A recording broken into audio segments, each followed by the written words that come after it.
میں بس مختصر سی بات عرض کروں گا۔ اللہ نے قرآن میں فرمایا ہے دوڑو اللہ کی طرف، ففروا الی اللہ، اللہ کی طرف دوڑے دوڑے آ جاؤ، سابقوا الی الخیرات، نیکیوں کی طرف دوڑ بھاگ کرو، جتنا ہو سکے بھاگو۔ صحابہ کرام رضوان اللہ تعالیٰ علیہ مجمعین میں اس بات کا تو کمپٹیشن ہوتا تھا، وہ نیکیوں میں سبقت لے جانے کے لیے ایک دوسرے کے آگے بڑھنے کی کتنی تمنائیں کرتے۔ اور یہاں ہم کن چیزوں میں آگے بڑھنے کی ہوڑ لگی ہے دنیا میں، باقی نیکیوں کی طرف کتنے لوگ دوڑتے ہیں وہ سب کو پتہ ہے۔ اکثر کو تو یہ چاہیے کہ مجھے سب سے پیچھے والی جگہ ملے، نہیں، سب سے آگے بڑھنے کی تمنا کیوں نہیں ہے؟ سیدنا ابو بکر صدیق اور حضرت عمر فاروق رضی اللہ تعالیٰ عنہ کا معمول یہ تھا کہ حضرت عمر کہتے ہیں میں ڈھونڈ ڈھونڈ کر کے مدینے میں کچھ ایسی نیکی کرنا چاہتا تھا جو ابو بکر نہیں کرتے، کہیں پر بھی ان کے برابر ہو جاؤں یا ان سے آگے بڑھ جاؤں۔ بڑی مشکل سے حضرت عمر کو ایک گھر ملا، ایک بوڑھی عورت جس کا کوئی نہیں رہتا تھا۔ حضرت عمر نے طے کر لیا کہ اس کے بیوہ عورت ہے، اس کے گھر کا سارا کام میں کر دوں گا، کسی کو پتہ بھی نہ چلے، نیکی کا کام ہے۔ وہ فجر میں نماز کے بعد جا کر دیکھے تو اس عورت کا سارا گھر کا کام پہلے سے کیا ہوا ہے، جبکہ وہ بستر سے اٹھ نہیں پاتی، اس کے گھر کے برتن، اس کا بستر، سب کچھ صاف ستھرا ہے۔ دوسرے دن آ کر دیکھے وہی حال تھا۔ حضرت عمر کہتے ہیں تیسرے دن میں اذان فجر سے پہلے ہی چھپ کر دیکھنا شروع کیا کہ آخر اس کے گھر کا کام کرتا کون ہے۔ کہا ایک چادر اوڑے ہوئے ایک شخص آیا، گھر میں داخل ہوا، جھاڑو لیا، جھاڑنے لگا، ساری چیزیں ڈھنگ سے رکھنے لگا، اذان ہونے لگی، وہ اس عورت کے گھر سے باہر نکلنے لگا۔ حضرت عمر کہتے ہیں میں قریب جا کر چادر ہٹایا تو ابو بکر صدیق تھے۔ پھر کہا ایک یہ مثال، حضرت عمر کہتے ہیں میں کبھی آگے بڑھ ہی نہیں سکتا، میں جہاں کوشش کرتا ہوں اس سے پہلے حضرت ابو بکر پہنچے ہوئے ہوتے۔ جب آپ کی خلافت کا وقت تھا تب آپ نے اعلان کیا حضرت عمر فاروق نے کوئی ایسی نیکی جو ابو بکر کرتے تھے اور میں نہیں کر رہا ہوں تو لوگوں مجھے بتا دو تاکہ میں برابر ہو جاؤں۔ کسی ایک صاحب نے کھڑے ہو کر کہا حضرت ابو بکر جب خلافت کرتے تھے ان کے زمانے میں وہ سب کے حقوق ادا کرتے، لیکن روزانہ وہ دوپہر کے وقت اپنے ہاتھ میں توشادان لے کر جنگل کی طرف جاتے اور پتہ نہیں کسی کمزور یا کوئی معذور یا محتاج کو کھلا کر آتے، لیکن ہمیں یہ نہیں معلوم کس کو کھلاتے تھے۔ یہ حضرت ابو بکر کا معمول تھا۔ حضرت عمر نے کہا یہ تو مجھے بھی نہیں معلوم تھا، میں کل سے ہی یہ کام شروع کرتا ہوں۔ دوسرے دن حضرت عمر نے اپنے گھر سے توشادان لیا، روٹی سالن، اور لے کر اسی جنگل کی طرف چل پڑے۔ وہاں کس کو کھلاتے تھے کیا پتہ، دن بھر ڈھونڈتے رہے، کوئی ملے، کوئی نہیں ملا۔ شام کا وقت قریب آ رہا تھا، ایک پہاڑ کی چوٹی میں ایک غار سے کسی کے ذکر کرنے کی آواز آ رہی تھی۔ حضرت عمر اس آواز کی طرف لپک گئے، دوڑ کر جا کر دیکھا کہ کوئی ہے یہاں پر مجبور۔ اللہ اکبر، جیسی ہی غار کے اندر نظر پڑی تو دیکھا ایک ایسا شخص بیٹھا ہوا ہے جس کے ہاتھ بھی کٹے ہیں، پیر بھی کٹے ہیں، اور آنکھوں سے بھی بینا نہیں ہے، اندھا ہے، نابینا ہے۔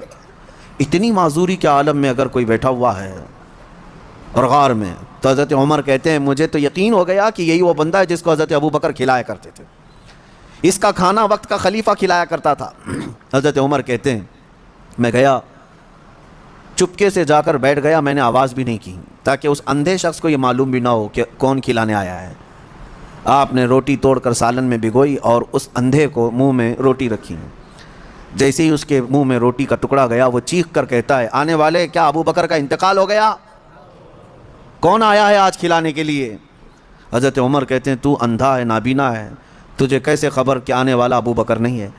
وہ کہتا ہے اس لیے کہ ابو بکر کو پتہ تھا میرے منہ میں دانت نہیں ہے، وہ اپنے منہ سے چبا کر میرے منہ میں روٹی ڈالتے تھے۔ آج تو نے پوری روٹی اٹھا کر ڈالی تو مجھے سمجھ میں آ گیا کہ آنے والا ابو بکر نہیں ہے، کوئی اور آیا ہے۔ حضرت عمر کی آنکھوں سے آنسو آئے، باہر نکل کر کہتے ہیں قسم رب ذوالجلال کی ہے ابو بکر آپ سے ایک قدم بھی میں آگے نہیں بڑھ سکتا۔ لیکن تھی تو دوڑ، سابقوا الی الخیرات جس کو اللہ نے فرمایا، یعنی نیکیوں کی طرف بھاگو، دوڑو۔ آپ کے اندر یہ مقابلہ آرائی اگر آ جائے، جس کو ہیلتھی کمپٹیشن کہا جاتا ہے، اس میں حسد نہیں ہے، اور اگر اس میں حسد بھی ہو تو نیکیوں میں ہے۔ رشک جس کو کہتے ہیں، جس کو فرمایا کہ حسد ایک جگہ جائز ہے وہ علم ہے، یعنی اس کو اتنا علم ہے تو میں اور علم حاصل کروں۔ اگر کوئی 2 رکعت نماز پڑھ رہا ہے تو آپ کے اندر اس بات کی تمنا جاگنی چاہیے میں 4 پڑھوں۔ نیکیوں میں دوڑ لگاؤ، اور آپ کو پتہ ہے صدقہ دکھا کر دینا افضل ہے کہ چھپا کر دینا افضل ہے؟ سب کو پتہ ہے چھپا کر دینا افضل ہے، نہیں، لیکن زکوٰۃ دکھا کر دینا افضل ہے۔ زکوٰۃ کو چھپا کر نہیں، دکھا کر دینا افضل ہے۔ کیوں؟ تم جتنا بانٹ رہے ہو دوسروں کو بھی ترغیب ہو، اس سے زیادہ وہ خیرات کرے گا۔ اسی لیے نہیں کہ اپنے دیالو ہونے کا ذکر کرے کہ میں بہت زیادہ دانی ہوں، میں بہت زیادہ لوگوں پر لٹانے والا ہوں، فیاض ہوں، سخی، اس نیت سے نہیں، بلکہ اگر 500 کی نوٹ نکال کر کے دیا تو ادھر ادھر جو لوگ بیٹھے ہیں ان کے دلوں میں یہ شوق پیدا ہو کہ میں 1000 دوں، کیونکہ انسان کی فطرت ہے، وہ مقابلہ کرتا ہے، اور ایسے میں مقابلہ کرے تو بہت اچھی چیز ہے، یہ کمپٹیشن اچھا ہے۔ اور میں اسی بات کی ترغیب دیتا ہوں نوجوانوں کو بھی کہ آپ خود دوسروں کے متعلق بہت ساری چیزیں پوچھتے رہتے ہیں، بہت ساری چیزیں پوچھتے ہیں، کتنا کماتے ہو، نوکری کون سی ہے، کون سی کمپنی ہے، سیلری کتنی، پیکج کتنا، یہ سب سوالات ہیں۔ اور جب وہ جواب دیتا ہے میری کمپنی فلاں ہے، تنخواہ میری 50 سے 70 ہزار کی ہے، اور پھر سہولیات کیا ہیں، گاڑی آتی ہے، لے جاتی ہے، چھوڑتی ہے، یہ سب سنتے ہو، پھر دل میں یہ تمنائیں جاگنے لگتی ہیں، میری تو 1 لاکھ ہونا چاہیے، میری کمپنی اس سے بڑی ہونی چاہیے، مجھے بھی ایسی سہولیات ہونی چاہیے۔ یہ جو تمنا تمہارے دل کے اندر آئی، تمہارے پوچھنے پاچھنے کی وجہ سے ہی آئی۔ لیکن مجھے بتاؤ، کیا اپنے دوستوں میں کسی سے کبھی یہ سوال کیا کتنے ختم قرآن ہوئے؟ سال بھر میں کوئی جمعرات پیر کا روزہ رکھتے ہو؟ نہیں پوچھتے آپ، نہ آپ اس کی تلاوت قرآن کو پوچھتے ہو، نہ آپ اس کے روزوں کو پوچھتے ہو، نہ آپ اس کی نمازوں کے متعلق۔ میرے عزیزو، یہ بھی پوچھتے، اگر وہ بندہ عبادتوں میں آگے ہے تو تمہارے دل میں بھی یہ تمنا آ جاتی کہ کاش میں بھی اس کی طرح سے اور آگے بڑھ جاؤں۔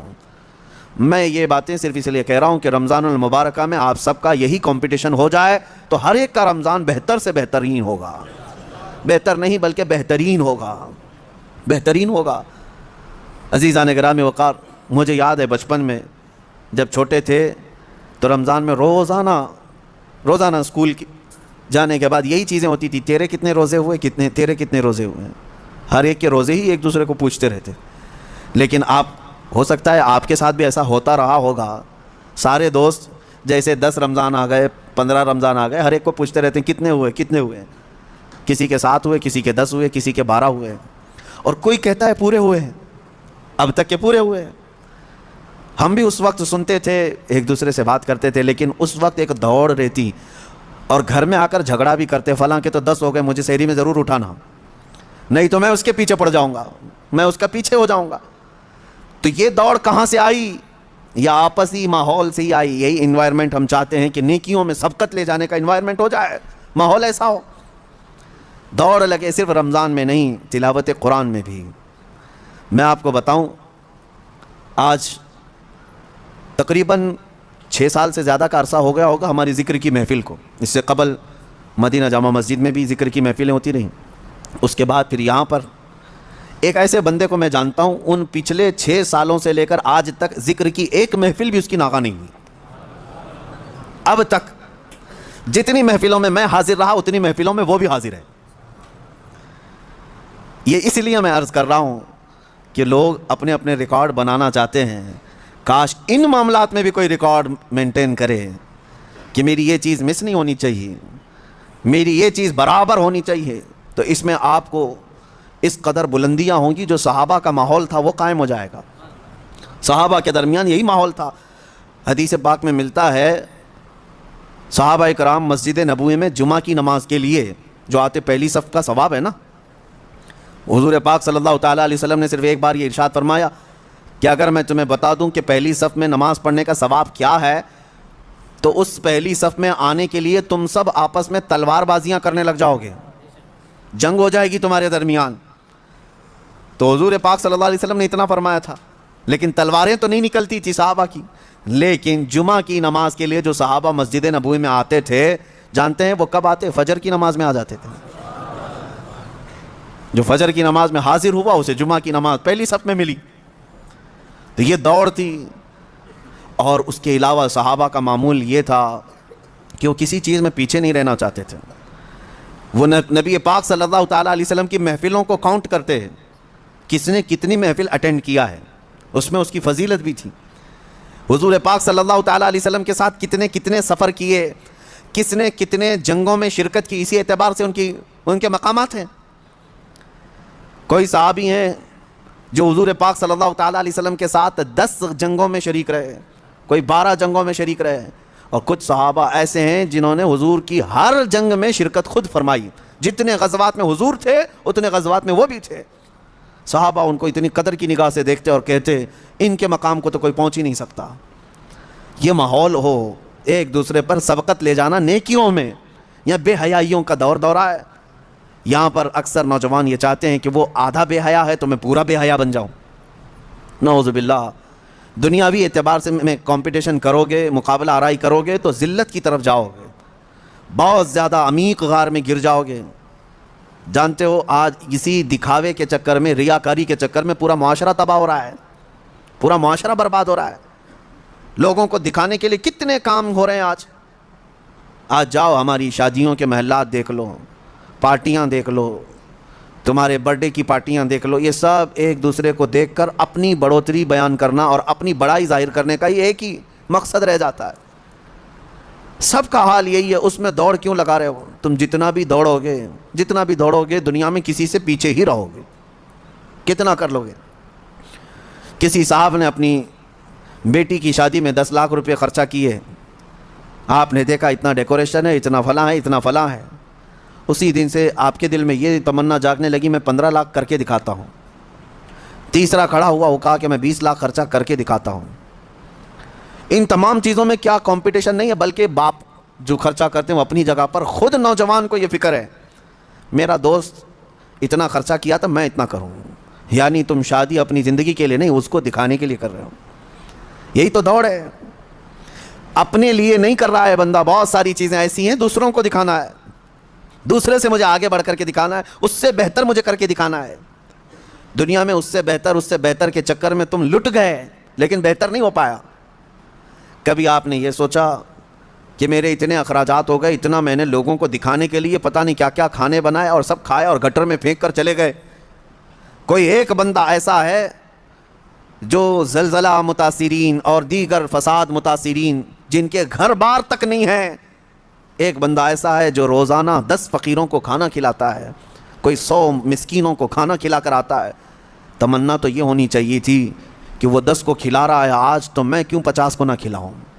یہاں پر اگر تم کھلانے کی بات کرتے تو اللہ کا قرب حاصل کرتے، اللہ کا قرب حاصل کرتے۔ باقی پارٹی شارٹی جو ہے اس میں سوائے اسراف اور فضول خرچی اور بربادی کے کچھ حاصل نہیں ہے، کچھ حاصل نہیں۔ اور کب تک لوگوں کو راضی کرو گے؟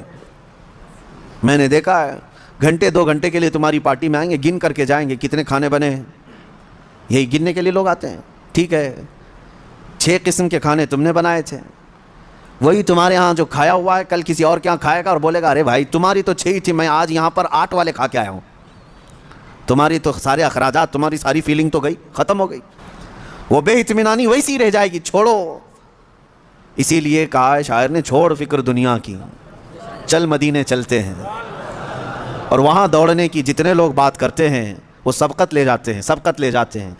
اسی لیے ہم نے دیکھا ہے، میں بلا مبالغہ کہہ رہا ہوں، میں اکثر ان بزرگوں کی تاریخ پڑھتا بھی ہوں اور ان کی کتابیں مجھے بڑی پسند بھی ہیں، یا ان کی صحبت مجھے بہت اچھی لگتی ہے جو کثرت سے میرے آقا صلی اللہ تعالیٰ علیہ وسلم کے کمالات کا ذکر کرتے ہیں۔ دل لگتا ہے ان بزرگوں کے پاس، اس کی وجہ یہی ہے کہ ان کو ہم جتنا پڑھتے ہیں ہمارے اندر سے اتنا ہی عشق رسول بڑھتا چلا جاتا ہے، اتنا ہی بڑھتا چلا جاتا ہے۔ ہو سکتا ہے پہلے ایسی تمنائیں نہیں تھی، لیکن بزرگوں کو پڑھنے کے بعد کچھ اور ہی تمنائیں ہونے لگتی ہیں۔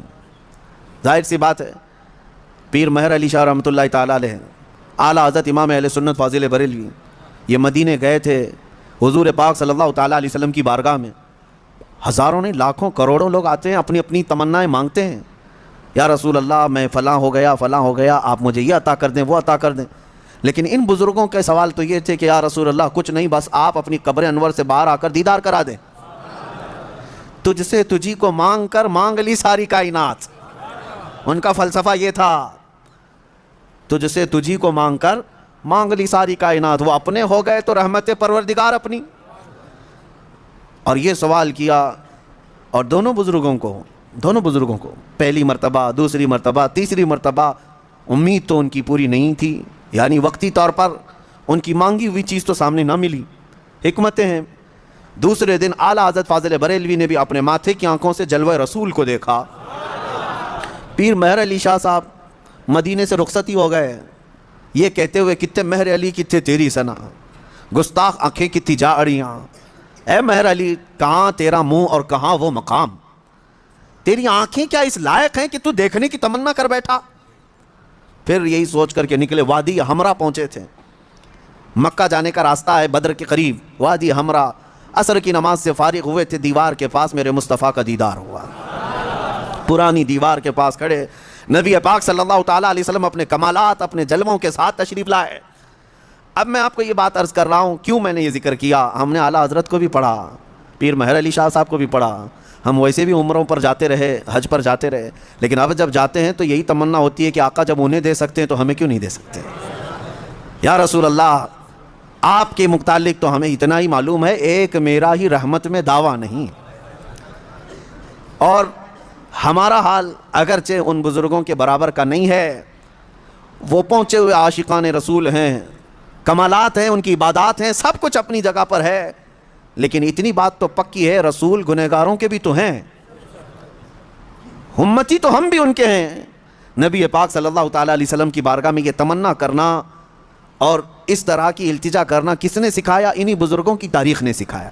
اسی لیے میں کہتا ہوں، ایسوں کو دیکھو کہ تمہیں نیکیوں کی طرف بڑھنے کا شوق پیدا ہو جائے، ایسوں کو دیکھو، ان لوگوں کو نہ دیکھو جو دنیا میں مست ہیں، مگن ہیں، کوئی ناچ رہا ہے، کوئی تھرک رہا ہے، تم ان کو دیکھ کر کے یہ سوچنے لگتے ہو کہ مجھے بھی ایسی زندگی گزارنی چاہیے۔ شیطان تمہیں نیچے کی طرف لاتا ہے۔ دنیا داروں کو جب جب دیکھتے رہو گے گناہوں کی خواہش پیدا ہوتی رہے گی۔ ایک بات یاد رکھ لینا، گناہ تمہارا نفس بعد میں کرتا ہے، لیکن تمہاری آنکھیں پہلے نظارے دکھاتی ہیں، دنیا کی رنگینیاں تمہارے سامنے لاتی ہیں، فلاں کی زندگی، فلاں کی زندگی، فلاں کی زندگی۔ آپ کیا سمجھتے ہیں ٹی وی، یہ تمام چیزیں جو لائی گئی ہیں، ٹیلی ویژن، پوری دنیا بھر کی عیاشی تمہارے آنکھوں کے سامنے لائی جاتی، کیوں؟ یہ شیطان اچھی طرح یہ جانتا ہے کہ یہ نفس پر ہزار کنٹرول کر لے گا، لیکن اپنی آنکھوں پر کنٹرول کرنا اس کو بہت مشکل ہے، اور جہاں یہ نگاہیں بہکی، پھر یہ نگاہوں کے اثر میں اس کا پورا نفس بھی وہی کام کرے گا۔ آج یہی حالات ہیں میرے عزیز، اسی لیے دیکھو، مگر ان کو دیکھو جو میرے مصطفیٰ کے دیوانے ہیں، ان کو بار بار دیکھتے رہو، بار بار سنتے رہو۔ تمہیں جنت کی طرف بھاگنے کا شوق پیدا نہ ہوا تو مجھے پتا نہ، ان کو بار بار دیکھو۔ اور یہ دنیا داروں کو جتنی بار دیکھو گے، دنیا میں جینے کی ہوس بڑھتی چلی جائے گی، نہیں مجھے اور جینا ہے، اور چھوٹی چھوٹی چیزوں سے ڈرنے لگو گے، ارے نہیں ابھی تو مرنا نہیں ہے، مجھے ابھی اتنا بنگلہ بنانا ہے، مجھے ابھی یہ کرنا ہے۔ دنیا داروں کو جتنی بار دیکھتے جاؤ گے ہوس بڑھتی جائے گی دنیا میں جینے کی، لیکن ایک بات پکی میں آپ کو بتاؤں، عاشقان مصطفیٰ کو جتنی بار دیکھو گے موت کی تمنا آتی رہے گی، کب آنکھیں بند ہوں گی، کب حضور کا زیارت ہوگی، وہاں مرنے کا ڈر ہی ختم ہو جاتا ہے، موت کا خوف ہی نکل جاتا ہے۔ اسی لیے میرے عزیزو، یہ فیصلہ تمہارے ہاتھ میں ہے کہ اب بچے ہوئے جو زندگی کے دن ہیں کس طرف دوڑتے ہو۔ ایک بات میں آپ کو بتا دوں، ایک دانشور کی بات مجھے بڑی اچھی لگی تھی، انہوں نے بہت پیارے انداز میں کہا ہے کہ یہ دنیا میں جتنے بورڈ لگے ہوئے ہیں، روڈ پر سائن بورڈ ہوتے ہیں، کہاں کے؟ پونا کا 140 کلومیٹر، بنگلور کا بورڈ ہے، دلی کا بھی ہوگا، احمد آباد کا بھی ہوگا۔ ان دانشوروں نے کہا یہ تو سب یوں ہی لگے، سارے راستے قبرستان ہی جاتے ہیں، کوئی راستہ کسی شہر نہیں جاتا، تھوڑی دیر کے لیے جاتا ہے، لیکن سارے راستے، جس راستے پہ بھی چلو پہنچو گے قبرستان، جانا وہیں ہے سب کو۔ یہ حقیقت ہے یا نہیں؟ کسی بھی راستے پر جاؤ، لیکن آخری منزل تمہاری کہاں ہے؟ وہ قبرستان ہے۔ جب وہاں جانا طے ہے میرے عزیزو، کب تک ہم اپنے اس نفس کی غلامی میں رہیں؟ نکل آؤ۔ کچھ گناہ ایسے ہیں جو ایسے داغ چھوڑ جاتے ہیں، ایسے زخم دے جاتے ہیں کہ مرنے کے وقت وہ درد اور وہ ٹیسیں اٹھنے لگ جائیں گی۔ اسی لیے یہ محفلیں بار بار ہم منعقد کرتے ہیں کہ نبی پاک صلی اللہ تعالیٰ علیہ وسلم کی سنت مبارکہ ہے کہ انسان کی فطرت میں نفس کا غلبہ آتا ہے تو یہ دنیا کی طرف چلا جاتا ہے، اور اس کو ایک بار نصیحت کرو تو پھر یہ دنیا سے باز آ جاتا ہے۔ تمہارے لیے علاج یہی ہے، ہمارے لیے علاج یہی ہے۔ یہ میں نہیں کہتا کہ آج ایک بار کوئی مرید ہو گیا تو اب 70 سال بھی وہ باہر بھٹکتا رہے، کچھ نہیں ہونے والا ہے، نہیں ہوگا۔ بڑے بڑوں کا تقوی بھسم ہو جاتا ہے اس دنیا میں، ماں و شما کسی کام کے نہیں، ہماری تو کوئی اعتبار ہی نہیں۔ بڑے بڑے متقی اور پرہیزگار جب ٹچ میں نہیں رہتے ان دینی محافل کے یا اللہ کے ذکر کی طرف، تو شیطان ان کے اعمال کھا جاتا ہے، برباد کر دیتا ہے۔ جتنی دور جاؤ گے اتنی دور دین سے بھی ہوتے رہ جاؤ گے۔ اور ایک بات میں آپ کو بتا دوں، بکریاں اسی وقت محفوظ ہیں جب وہ جھنڈ میں ہیں، جب وہ اپنی جماعت میں ہیں، اور جب اکا دکا بکری ادھر ادھر بھاگنے لگتی ہے تو ان تنہا بکریوں کا ہی شیر شکار کر لے جاتا ہے، درندے ان تنہا بکریوں کو ہی کھا جاتے ہیں، جھنڈ میں رہی ہوئی بکریاں بچ جاتی ہیں بھیڑ میں۔ اسی لیے میرے آقا صلی اللہ تعالیٰ علیہ وسلم نے بھی تلقین فرمائی اور تاکید فرمائی، علیکم بالجماعہ، تم کو جماعت کے ساتھ رہنا ہے۔ بار بار تمہیں نمازیں جماعت کے ساتھ پڑھنے کے لیے گھروں سے بلایا کیوں جا رہا ہے؟ کہ دل کے اندر دنیا کا میل زیادہ نہ بیٹھنے پائے، آؤ جھکو اللہ کی بارگاہ میں، میل نکلتا رہے۔ بار بار اس جماعت میں، اس بھیڑ میں کیوں بٹھایا جاتا ہے؟ کہ دل تمہارا اللہ کی طرف لگا رہے گا، اللہ کی طرف لگا رہے گا۔ ورنہ یہ کتنی بڑی بات ہے، آپ کیلکولیٹ کر لینا۔ میں ایک بات بتا رہا ہوں، امپورٹنسی بتا رہا ہوں اس جملے کی۔ اس دنیا کا حال ایسا ہے کہ نبی پاک صلی اللہ تعالیٰ علیہ وسلم کون ہے سب کو پتہ ہے، سید الانبیاء، معصوم عن الخطا، سید الرسل، امام الاولین امام الآخرین، مالک جنت، مالک رقاب امم، ہم سب کی جانوں کے مالک۔ لیکن اس رسول، کیا آپ سب کو یہ تسلیم ہے کہ نہیں حضور کے ہاتھ میں سارے خزانوں کی کنجی ہے؟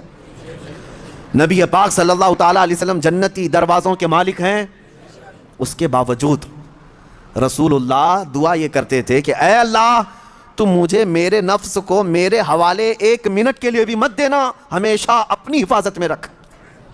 رسول جب یہ دعا کرتے ہیں کہ میرے نفس کو میرے حوالے، پلک جھپکنے کے برابر جو وقت ہوتا ہے حضور فرماتے ہیں لا تکلنی الی نفسی طرفت عین، یا اللہ اے اللہ پلک جھپکنے کے برابر کا جو وقت ہوتا ہے اتنے وقت کے لیے بھی میرے نفس کو میرے حوالے مت کرنا، اے اللہ تو ہمیشہ اپنی حفاظت میں رکھ۔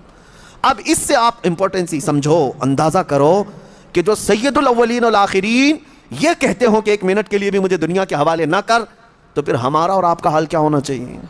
اگر ہم چند دنوں کے لیے دنیا کے حوالے ہو گئے تو ہمارے اوپر کیا کیا ہتھ کنڈے نہیں آئیں گے، کیا کیا بربادیاں نہیں آئیں گی۔ یہ تو غنیمت ہے میرے عزیزوں، ہم ہفتے میں ایک مرتبہ محفل ذکر کر رہے ہیں، ہونا تو یہ چاہیے کہ جتنی مسجدیں ہیں سب کے دروازے کھلیں، اور جس طرح جمعہ میں لوگ کثرت سے حاضر ہو